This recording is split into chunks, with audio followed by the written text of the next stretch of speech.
Hi there, it's Paul from QMI, and once again I am at a top secret location. I'm not going to tell you where, but if you look behind me, you may be able to make out the face at the point behind me, and I'll tell you, maybe as far as a straight line would go, maybe 10 miles north of San Francisco, by the water though. So at any rate, I wanted to talk about relationships again, and a quick little tip. A lot of people, when they go from one relationship into the next, and they find themselves experiencing basically the same situation, maybe a little bit different circumstances that surround it, a different person obviously, but you basically have the same circumstances, the same frustration, the same headaches all over again. And here's a little suggestion to you, is to sit and meditate if you know how to do that, and then ask your subconscious and your higher self what it was, or what it is, if you still have that going on, that you were supposed to learn and grow from in that relationship.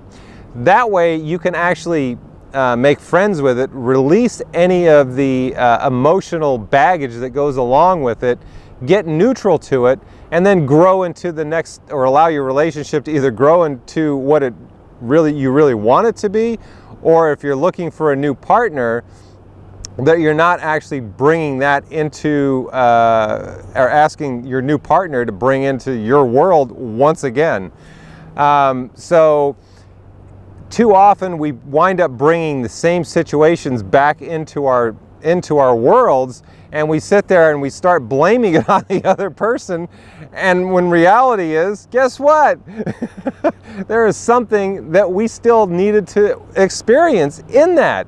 So the faster and the sooner that you can get what it is that you were supposed to learn or experience, the so much better the relationship is going to benefit from it, but you as a person also.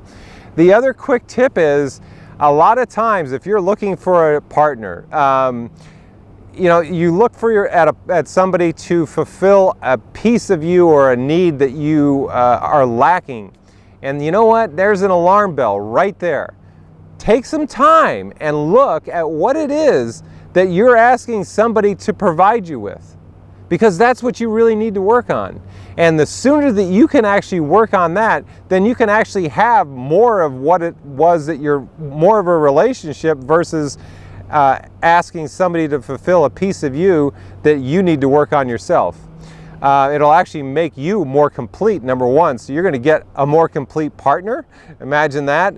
And you're going to have the exchange between the two of you actually much richer, and you could actually possibly even look at it as more of a soulmate connection, if you want to kind of go by the soulmate connection words.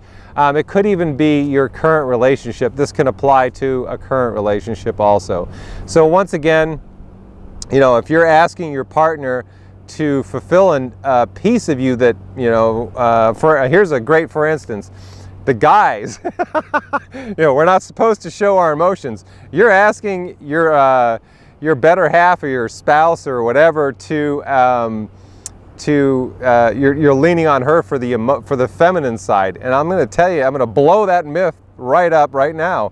You have male and you have female creative energy. And if you're looking to your spouse to actually provide you with feminine energy so that you can feel complete, because I'm going to tell you right now, unless there's some balance, you're not going to feel complete.